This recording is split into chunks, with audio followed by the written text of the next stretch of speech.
I've never got up in the morning and said, oh gosh, I gotta go to work. I can't wait to get here. Isn't that crazy? It's true, darn it, it's true, really.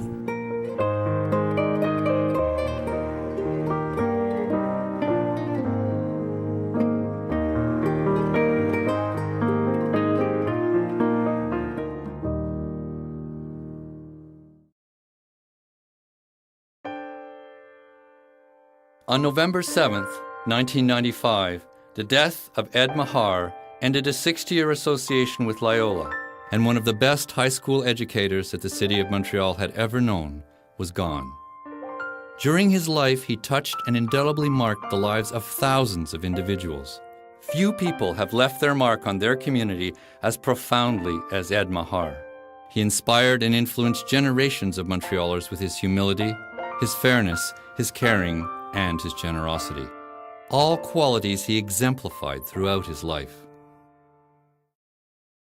Edmund Richard Meagher was born on January 6, 1926, the second of 4 brothers, all of whom would attend Loyola. He grew up in Western NDG on Royal Avenue, a short tram ride from the Loyola campus located at the western extremity of Sherbrooke Street. He entered Loyola's junior prep class in 1936, and from the start, he became deeply involved with school life, developing and honing his considerable skills in football and hockey. At the time, Loyola housed boarders whom the Jesuit fathers had to keep busy for 24 hours a day, 7 days a week. The fathers encouraged all the neighborhood kids, including Ed, to join the campus sports program. Loyola soon became his second home, and he learned early on that it was not just a 9-to-3, 5-day-a-week kind of place. In the classroom, Ed, an honor student throughout his high school years, was an energetic, willing, and intelligent student who learned to balance his studies with his love of sports. Players who made the Bantam teams in junior prep were called Mighty Mites, a nickname well suited to the 10-year-old Ed Meagher. He made the Bantam football and hockey teams in junior prep and launched his athletic career at his new high school. While Ed's reputation as a hockey player is legendary, those who saw him play football or coached him on the field said that he was even better at football than hockey. In first high, at the age of 11, he began playing the position known as middle, which today is called tackle. His hockey career took a little longer to develop. He was born without sight in his left eye, and according to 2 of his brothers, he was a poor skater.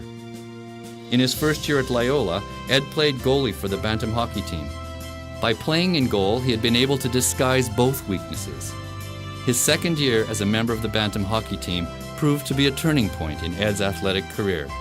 His coach, Father Sherry, realized that he could do nothing about Ed's sight, and so was determined to do something about his skating. For the first month of practice, Father Sherry took away Ed's pads and stick and made him skate around for the entire practice. For Ed, there was no looking back as his hockey career got on track. By 4th high, Ed Meagher was starring for the senior football team, a remarkable feat for a 14-year-old. Games in those days were played on Hingston Field, typically attracting crowds of 3,000 people.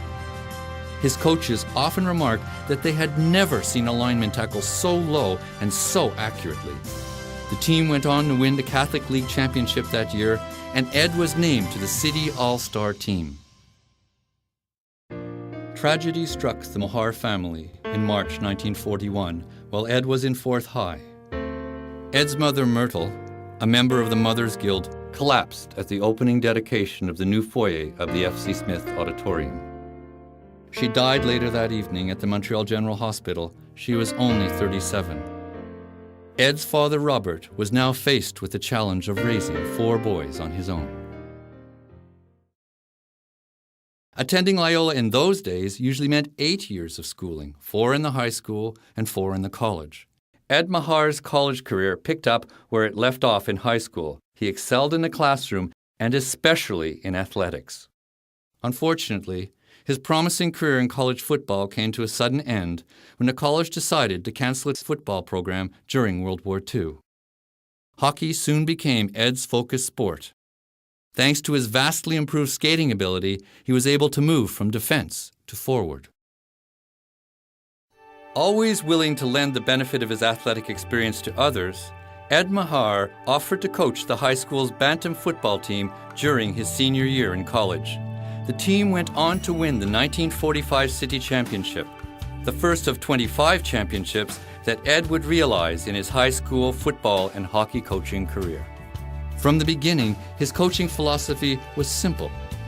Although winning was important, the effort you put into the quest was more important.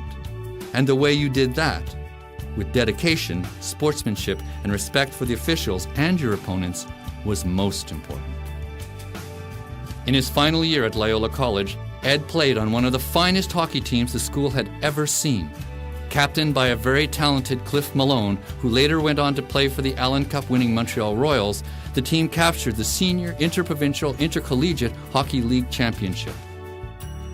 Ed Meagher quickly earned the reputation for being a hard-checking player, centering a line with his brother John and Whitey Schutz. As the Loyola Stadium had natural ice, the season often ended early, so Ed further developed his hockey talents by playing in the Quebec Junior B League for Mickey Hennessy's Winged Wheelers. The team captured the Quebec Championship that year, and Ed was named League MVP. He was picked up by the Junior Royals, the #1 farm team of the Montreal Canadiens, and signed a C form, which made him Canadiens' property. The Montreal organization later traded him to the Detroit Red Wings. Although an all-star tackle in football, he had excelled enough in hockey to warrant an invitation from Jack Adams, general manager of Detroit, to the Red Wings training camp in August of 1945. Incidentally, a young player named Gordie Howe also received an invitation to the same training camp. Ed turned down his invitation. He decided that, given his lack of vision in one eye, his chances of playing in the NHL were slight. However, what really made up his mind was an offer to teach and coach at Loyola. Years later, when students heard about his Detroit offer and decision, Ed joked with them that if he had gone to that training camp, the world would never have heard of Gordie Howe.